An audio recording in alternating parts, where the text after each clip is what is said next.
From courage to kindness, from hardship to happiness, these 7 fairy tales teach us the magic of life. Once upon a time, in a quiet little village surrounded by rolling green fields, life went on slowly and peacefully. In a small wooden cottage, Jack's mother sat sadly at the table, and Jack stood beside their skinny cow. With a heavy heart, she handed Jack the rope and told him to sell the cow so they could buy food to survive. Jack walked along the village path, leading the cow under the bright blue sky. On the road, he met an old man in a green cloak with a long, white beard. The old man offered Jack a handful of magic beans in exchange for the cow, promising they would bring great fortune. Curious and excited, Jack agreed to the trade and hurried home to show the beans to his mother. But she became angry, thinking Jack had been tricked, and she threw the beans out the window into the garden. That night, the moonlight shone on the beans in the garden, and they began to glow. By morning, a giant beanstalk had grown all the way up into the clouds, its leaves bigger than umbrellas. Jack touched the thick green stem, feeling both amazed and curious about where it might lead. Without hesitation, he began climbing higher and higher until the ground below was far out of sight. At last, Jack rose above the clouds and saw a huge castle shining in the golden morning light. He walked to the towering gates of the castle, feeling as small as an ant before them. Inside the great hall, Jack saw giant chairs, giant tables, and on one table a heavy bag of gold coins. Suddenly, the floor shook as an angry giant entered, holding a huge club in his massive hand. Jack quickly darted behind a giant teapot and hid inside, peeking out nervously. When the giant finally left the room, Jack rushed out, grabbed the bag of gold, and ran for his life. Back home, his mother's eyes filled with joy and relief to see her son safe and carrying treasure. Soon after, Jack decided to climb the beanstalk once again, eager to see what else he might find. This time, he discovered a magical harp that could sing with a sweet, gentle voice. Jack brought the harp home, and it filled their little cottage with beautiful music, leaving his mother amazed. On his third trip up, Jack found a goose that could lay eggs made of pure gold. But before he could leave, the giant spotted him and let out a roar, chasing after him. Jack slid quickly down the beanstalk, the wind whipping at his face as he raced to the ground. The giant clambered down after him, his huge hands gripping the stalk in anger. Jack burst into the cottage, grabbed an axe, and prepared to defend himself. With all his strength, he chopped at the beanstalk, which shook and swayed under the giant's weight. The beanstalk crashed to the ground, and the giant tumbled from the sky, never to be seen again. Jack and his mother hugged tightly, with the golden goose and the singing harp safe by their side. New cottage with flowers, bright sunny day. With their new treasures, they built a bright, beautiful home surrounded by colorful flowers. Jack often stood in the garden, smiling at the golden sky, grateful for the adventure that had changed his life forever. Under the golden sun, the African savanna stretched out, quiet and vast. Tall grasses swayed gently, and birds chirped softly in the warm air. The scent of the earth filled the peaceful land. Here, beneath a wide acacia tree, a mighty lion rested. His golden mane shimmered like threads of sunlight. His eyes were closed, and his breathing was deep and slow. The king of the jungle was enjoying his nap. Suddenly, a tiny shadow darted across the ground.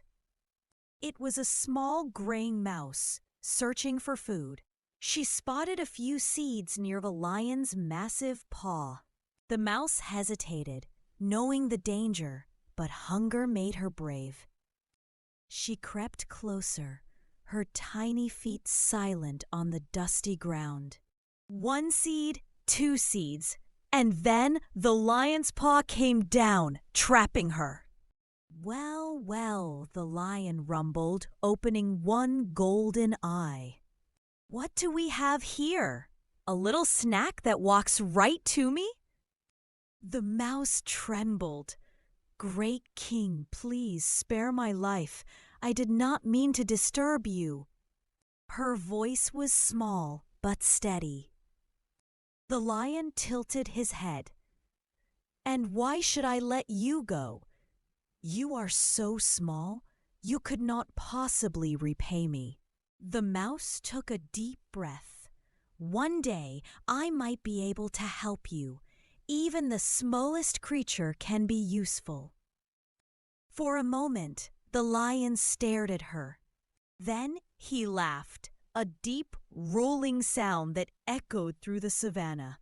You? Help me? That's amusing. But you have courage, and I am not hungry today. He lifted his paw. Go, little one, live your tiny life. The mouse bowed her head in gratitude and ran into the tall grass. Days passed. The sun rose and set over the savannah. One morning, the lion wandered far from his territory. He was following the scent of water when suddenly a hunter's net, strong and heavy, fell upon him. He roared and struggled, but the ropes cut into his fur. No matter how he fought, the net held tight. His roars echoed far across the plains, filled with frustration and fear. And in the tall grass, the little mouse heard him. She remembered the kindness the lion had shown her. Without a second thought, she raced toward the sound. When she saw the lion trapped, she called out, "Hold still, great king! I will help you." The lion blinked in surprise. You? But the ropes are too strong. The mouse only smiled. They are too strong for you, but not for my teeth. She scurried to the ropes and began to gnaw. Her sharp teeth worked quickly, bite after bite, strand after strand.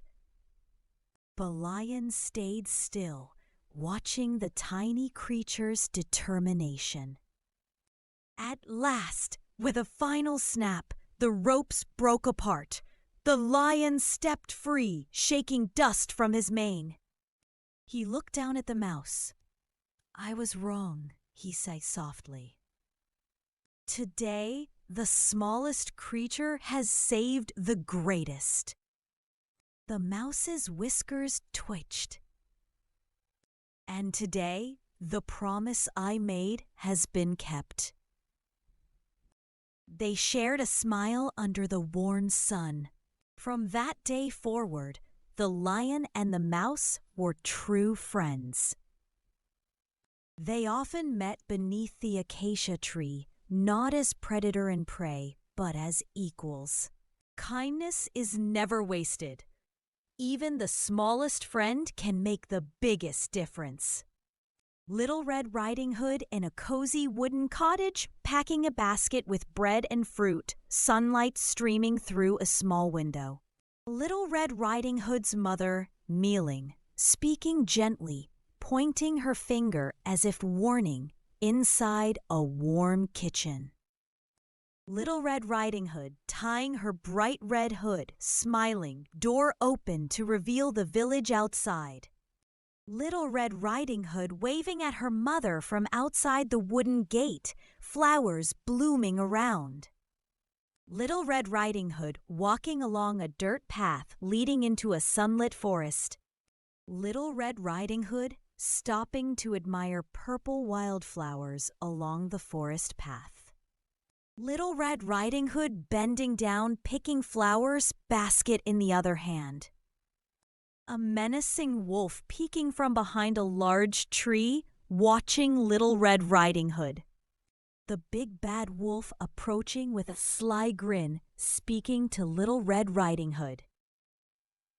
Little Red Riding Hood politely speaking to the wolf, holding her basket.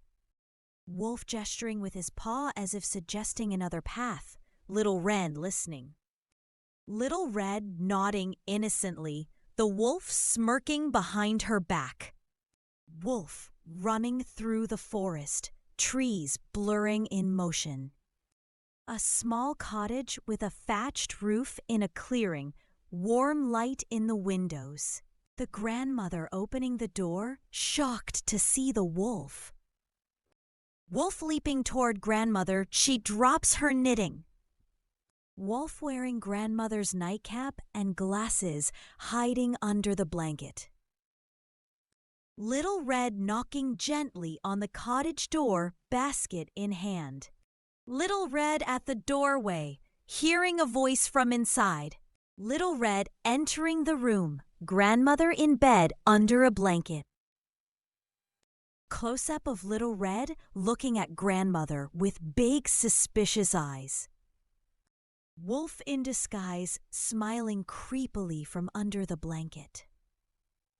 Little Red looking confused, Wolf showing big ears. Wolf snarling and jumping out of bed toward Little Red. Little Red running around the room, Wolf chasing. Hunter outside the cottage hearing a commotion. Hunter bursting into the cottage with an axe. Hunter wrestling the wolf to the ground. Grandmother sitting up, wrapped in a blanket, smiling faintly. Little Red hugging grandmother tightly, tears in her eyes. Hunter, grandmother, and Little Red sharing food at a wooden table. Grandmother holding the hunter's hand gratefully. The cottage bathed in golden sunset light. Little Red waving goodbye to grandmother at the gate. Little Red, her mother, and grandmother standing together smiling in front of the cottage. Once upon a time, in a world touched by whispers of old magic, lived a gentle girl named Cinderella. Her heart was as warm as the summer sun, even though her days were often cold. She lived in a gloomy house with her stepmother and two stepsisters. Every morning before the first light, Cinderella began her endless chores. She swept the dusty floors and washed heavy pots until her small hands ached.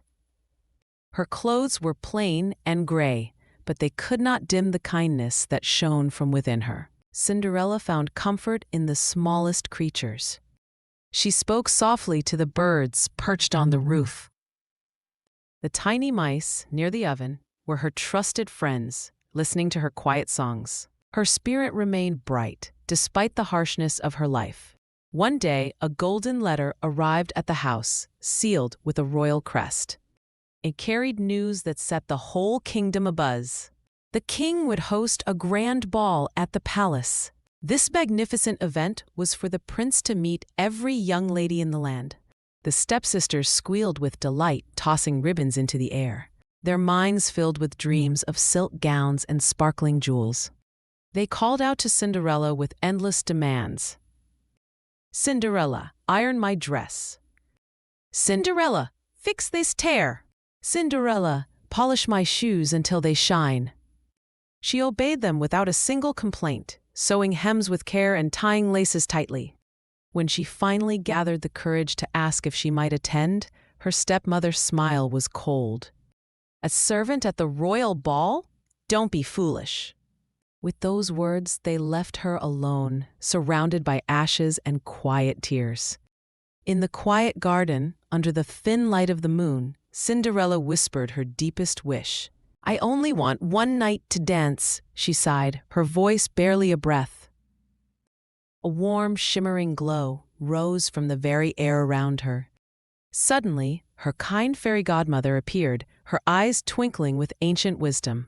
"Your heart is good, my dear," she said, her voice like soft chimes.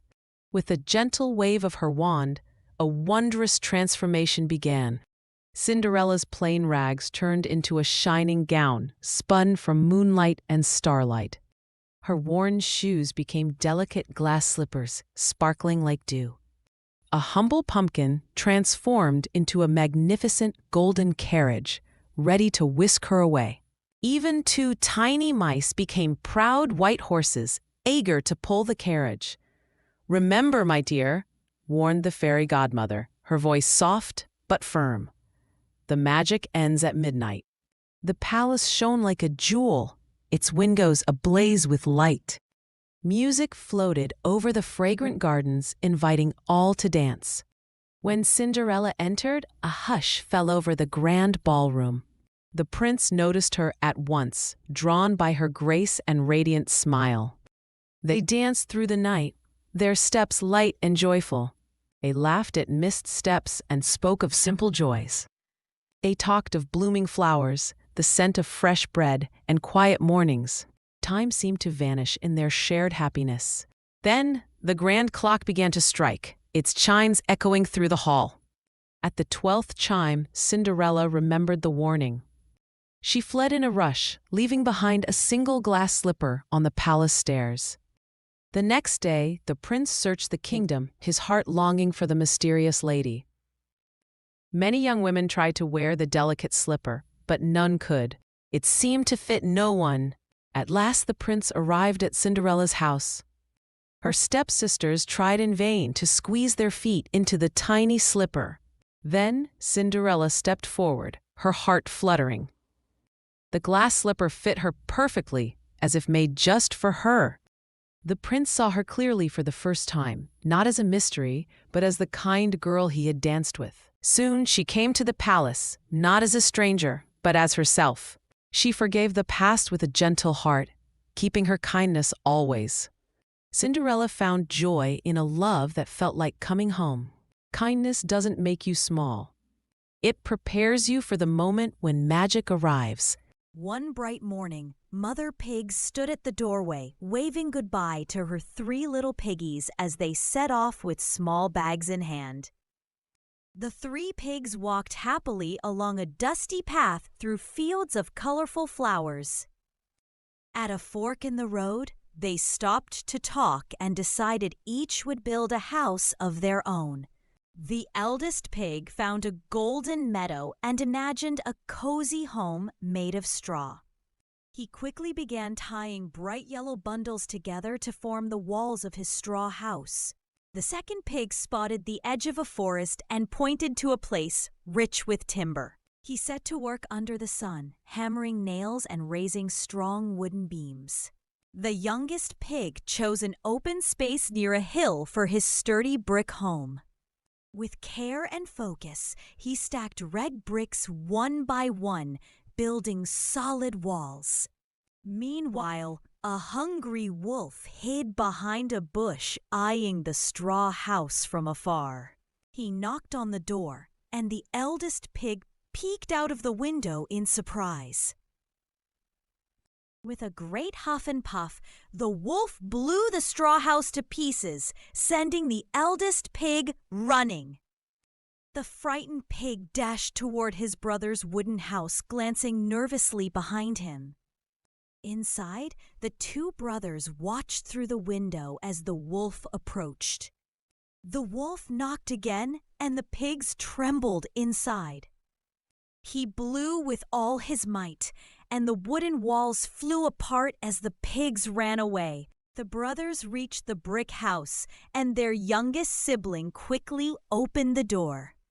Safe inside, the 3 peered out the window as the wolf prepared to blow again.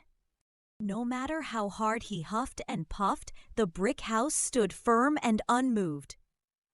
Frustrated, the wolf climbed onto the roof, looking for another way in. The youngest pig lit a fire in the fireplace and placed a pot of water to boil. The wolf slid down the chimney, his eyes widening as he saw the rising steam. With a loud splash, he landed in the boiling water, making the pigs cheer. Soaking wet and yelping, the wolf leapt out and ran far away. The pigs celebrated their safety with a joyful meal around the wooden table. Later, Mother Pig arrived and hugged her sons in the warm afternoon light. Together, they cleaned the house and fixed the door. The eldest planted colorful flowers in the garden. The second built a sturdy fence around the yard. The youngest read aloud on the porch while his brothers listened. They sang and played music together in the sunny yard. From a distance, the wolf watched with regret, never daring to come closer. That night, the silver moon shone over the brick house as the pigs slept peacefully. The next morning, they made breakfast with Mother Pig, filling the house with happy chatter. And so, the whole family stood smiling in front of their brick home under the clear blue sky. Peaceful countryside at sunrise, warm golden light over green fields, soft pastel colors, gentle storybook style, distant lake glistening. Near the quiet lake, a mother duck sits in a cozy nest hidden in tall green grass, calm water reflecting the morning sky. Several small yellow eggs crack open, revealing fluffy yellow ducklings, warm sunlight touching their feathers. One large pale egg remains unhatched, mother duck watching patiently. Gentle breeze in the grass. The big egg cracks and a large gray duckling appears, looking different from his siblings, soft light around them. The yellow ducklings whisper to each other, glancing at the gray duckling with curious and doubtful eyes, farmyard in background. The gray duckling swims awkwardly behind the others, while some ducklings giggle and swim away playfully. Gray duckling sits alone on the grassy shore, looking sad as sunlight glimmers on the lake surface. A proud rooster in the farmyard teases the gray duckling as it passes, colorful barn and hay bales nearby.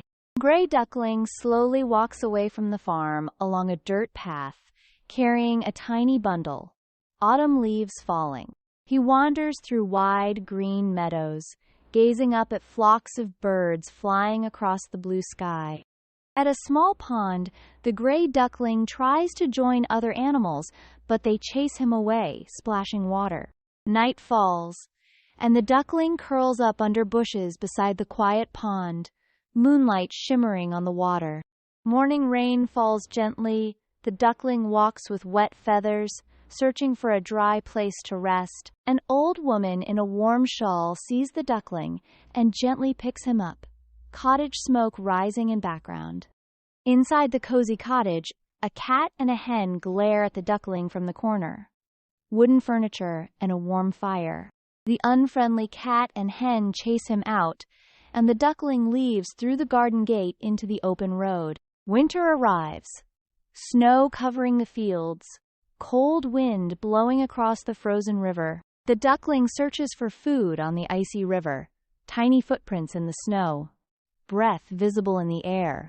Exhausted, the duckling lies still on the ice as a farmer in a warm coat approaches to help.